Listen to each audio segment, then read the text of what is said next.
আসসালামু আলাইকুম। মত প্রকাশ ৭১ চ্যানেলে সকলকে স্বাগত জানাচ্ছি। আমি মোহাম্মদ ইকবাল হোসেন। লুটপাটের ঘটনায় বাংলাদেশ আর পাকিস্তানের অবস্থা প্রায় একই দৃশ্যপটে চলে এসেছে। বাংলাদেশে ৫ আগস্টের পরে আমরা যে লুটপাটের চিত্র দেখেছি, ভাঙচুরের চিত্র দেখেছি এবং অগ্নিসংযোগের চিত্র দেখেছি, তেমনি পাকিস্তানেও এখন যেই পরিস্থিতি চলছে, তাতে করে সেই জায়গায়ও আমরা প্রতিদিনই দেখতে পাচ্ছি যে হামলা, ভাঙচুর, লুটপাট এবং এক প্রকার যুদ্ধের মতো পরিস্থিতি সেইখানে বিরাজমান। আমরা যদি দেখি যে এই যে পাকিস্তানে যে এই এই লুটপাটের ঘটনাগুলো এখন যেই পরিস্থিতিতে দাঁড় হয়েছে, সেটিও কিন্তু উদ্বেগের কারণ। আর বাংলাদেশে যে লুটপাটের ঘটনা ঘটছে, সেইখানেও কিন্তু এক প্রকার এই উদ্বেগের কারণ হয়ে দাঁড়িয়েছে। আর লুটপাটকারীদের যে কার্যক্রম, তা দিয়ে কিন্তু বোঝা যাচ্ছে যে পাকিস্তান বাংলাদেশের উত্তরসূরি, নাকি এই বাংলাদেশ পাকিস্তানের উত্তরসূরি। তবে লুটপাটের যে চিত্র, সেটি কিন্তু দুই দেশেই এখন একই পরিস্থিতিতে রয়েছে। আমরা যদি দেখি যে ৫ আগস্টের পরে যেই সব লুটপাট হয়েছে, তাতে করে মনে হয়েছিল যে এক প্রকার প্রশাসনও কিন্তু এই লুটপাটে বাধা দেয়নি, বা সেই লুটপাটগুলো কিন্তু এক প্রকার মনে হয়েছিল যে দেশে বৈধ সরকার থাকলে সে তো বাধা দিবে, এমনটি কিন্তু আশা করা হচ্ছিল। কিন্তু সেই জায়গায় যে সরকারও নিরুপায়, সরকারও যে নীরব, সরকারও যে কোনো ব্যবস্থা নেয়নি লুটপাটকারীদের বিরুদ্ধে, সেটি কিন্তু আমরা দেখেছি। তেমনি পাকিস্তানেও এখন লুটপাটের যে ঘটনা ঘটছে, সেইখানেও কিন্তু যে সরকার কোনো ব্যবস্থা নিচ্ছে না, তেমনটি কিন্তু এখন দৃশ্যপট। আমরা বাংলাদেশের লুটপাট তো যে ঘটেছে বা ঘটছে, তা কিন্তু সবাই জানেন। এমনকি আমরা দেখেছি যে বাংলাদেশের যে আইন শৃঙ্খলা রক্ষাকারী বাহিনী, তাদেরকে সামনে নিয়ে তারপরেও কিন্তু এই গুলশানে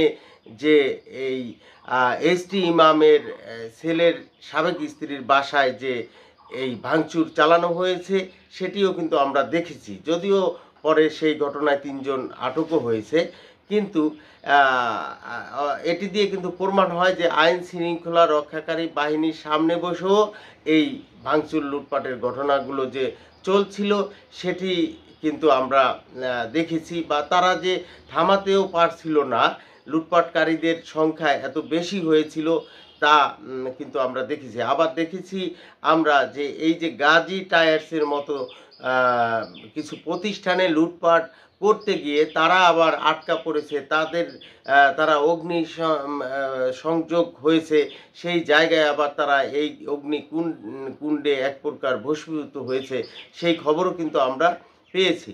তেমনি এখন যদি আবার আমরা দেখি যে পাকিস্তানে যেই পরিস্থিতিটি চলছে, সেটি হলো যে পাকিস্তানে এই একটি কল সেন্টারে সরকারি সংস্থার অভিযানকালে জনতা হানা দিয়ে শত শত ল্যাপটপ সহ জিনিসপত্র লুটপাট করে নিয়ে যায়।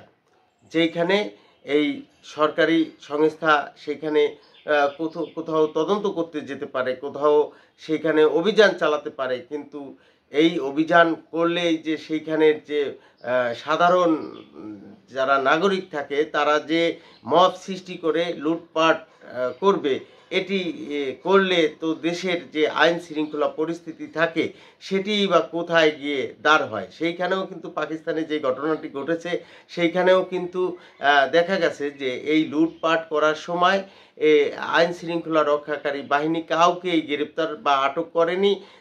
ফলে ওইখানে এই লুটপাট একটি মহা উৎসবে পরিণত হয়েছিল। তেমনি বাংলাদেশেও কিন্তু দেখা গেছে যে ৫ আগস্টের পরে লুটপাট, অগ্নিসংযোগ, ভাঙচুর এতটাই বৃদ্ধি পেয়েছিল বা পাচ্ছে, যেখানে এই আইন শৃঙ্খলা রক্ষাকারী বাহিনী সেখানে কিন্তু যে কাউকে আটক বা গ্রেপ্তার করেছে বা মামলা নিয়েছে, এমনটিও কিন্তু আমরা দেখতে পাইনি। ফলে আমরা এখন যদি এই লুটপাট এর চিত্রের দিকে তাকাই, তাহলে মনে হবে যে বাংলাদেশ আর পাকিস্তান যে এই লুটপাটের দিক দিয়ে একই সীমারেখায় অবস্থান করছে, একই সুতায় গাঁথা দুটি দেশের কিছু মব সৃষ্টিকারীরা সেটি কিন্তু এখন প্রতীয়মান হচ্ছে। আর সেই কারণেই কিন্তু এখন একটি প্রশ্ন মানুষের সামনে এসে দাঁড় হচ্ছে যে এই যে লুটপাটকারীরা তারা কি এই পাকিস্তানের লুটপাটকারীরা বাংলাদেশের উত্তরসূরি, নাকি এই বাংলাদেশের লুটপাটকারীরা পাকিস্তানের উত্তরসূরি? এই এই প্রশ্নটি কিন্তু এখন সামনে চলে আসছে। তো আমরা আসলে হয়তো কোনো এক সময় এর উত্তরও পেয়ে যাব যে যারা লুটপাট করছে, আর এই লুটপাটটা ঘটনা যেহেতু পাকিস্তান আর বাংলাদেশের অবস্থা একই রকম, সেহেতু কে কার উত্তরসূরি বা কে কার দোসর সেটিও একসময় হয়তো প্রমাণ হয়ে যাবে। সেটি দেখার অপেক্ষা রেখে সকলের সুস্বাস্থ্য এবং দীর্ঘায়ু কামনা করে এখনের মতো শেষ করছি। আসসালামু আলাইকুম।